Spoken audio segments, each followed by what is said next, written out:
நாகர்கோயிலில் ரொம்ப ஃபேமஸாக இருக்கிற முந்திரி கொத்து எப்படி செய்கிறதுன்னு பார்க்கலாமா? 1 கப் அளவு பாசிப்பயிறு, அதாவது 250 கிராம், நல்லா பொன்னிறம் ஆகிற வரைக்கும் நல்லா வறுத்து எடுத்துக்கோங்க. நல்ல கலர் மாதிரி வாசனை வரணும்.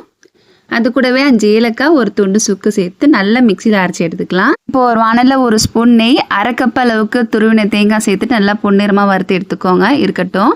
3/4 கப் வெல்லம், 1/2 கப் தண்ணி சேர்த்துட்டு ஒரு கம்பி பதம் வர வரைக்கும் நல்லா கொதிக்க விட்டுக்கோங்க. ஒரு மிக்சிங் பவுலில் நம்ம அரைச்சி வச்ச பச்சை பருப்பு, தேங்காய் எல்லாம் ஒன்று சேர்த்து வெல்லம் பாகு அது கூட சேர்த்துட்டு நல்லா கலந்து விட்டுக்கோங்க.